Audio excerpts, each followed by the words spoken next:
And today we'd like to talk to you about point of view. Tell us a little bit about point of view.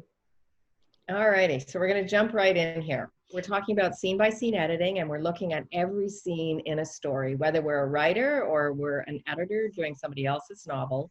Exactly. For each scene, you want to look at who is the point of view character. So when a point of view character is chosen for a scene, it's a promise to the readers that they're going to experience that scene from the character's perspective. So I would just want to reiterate, it's a promise to your readers. So you don't want to jar them out of that. And changing point of view can cause confusion. It forces you to use extra words so you can describe who is doing any actions or thoughts.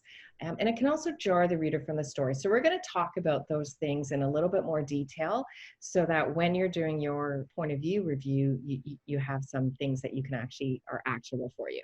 Right. I think it's really important that they need to be consistent. I mean, this is where, as an editor, you need to be consistent in screening through all of the book to make sure that it is continuously sufficient in that way, but also as a writer to go back in and question yourself again and again. Am I really giving that right perspective as we go? So how do we use the point of view? How do we incorporate this in an easy way to check on this?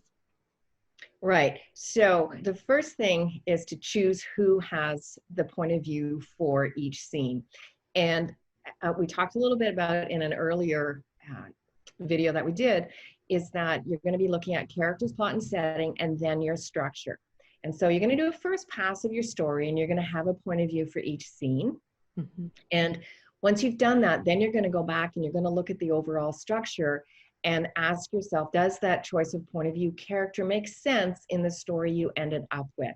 And let's face it, we all write stories and maybe don't end up with what we thought we were going to end up with. So it must be reviewed at 2 points in your revision process. So we're doing the point of view and they're using effectively. Can you give us an example of some advice that a writer might receive from an editor in regards to the point of view?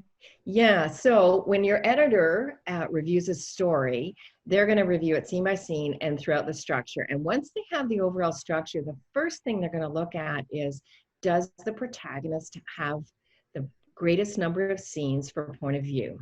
And if the answer is no, is that the right protagonist for the story? Maybe the answer is yes, it is. So therefore, some other scenes need to be rewritten. And the editor will help you look at that and say, okay, these are the potential scenes that could be rewritten from the protagonist's point of view so that the balance is right. So that's the highest level of advice an editor should be giving for your overall story.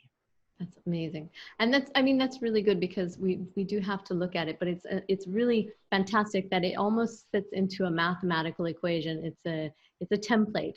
So once you know your scenes and you know your characters, how are they fitting into those, and are they getting the exact amount of exposure and perspective that we need? Perfect. Yeah.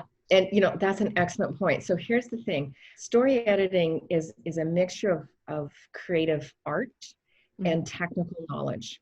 And it's always about form and not about formula. And so a strong editor will understand if, for example, where I said, the protagonist should have the most number of scenes. Well, what if the story works the way it is? So what the editor's job is to assess, okay, so they didn't have the most number of scenes, but the way the story is written and balanced throughout with other point of view characters, it totally works. So don't change it. Versus, okay, I didn't quite get who the protagonist was, which tells the writer the balance is off. And so story editing is really the hardest form of editing because it takes in artistry and technical knowledge. And the key thing to remember is it really is form, not a formula. So you need to take all of the advice in that context. Right.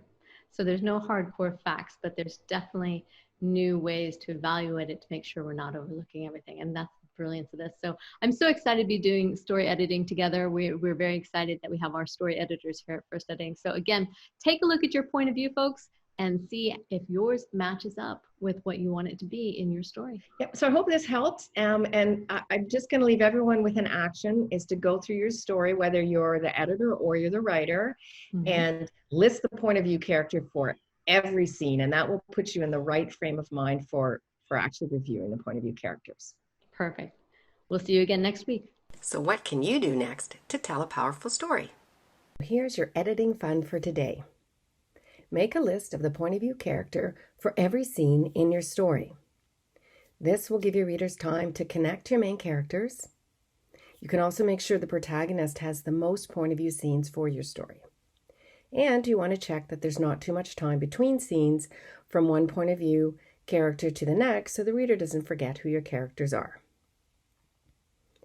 Fictionary Storyteller will assign your point of view character automatically. You can then look at the point of view character insight and see how many scenes a character has where they have the point of view. You can see that in comparison to other characters, and you can see the order in which they have their point of view scenes. So you can check all of these 3 important things. You can start a 2-week free trial if you'd like at fictionary.co and see if Storyteller is for you. And don't forget to subscribe to our YouTube channel so you don't miss the next video.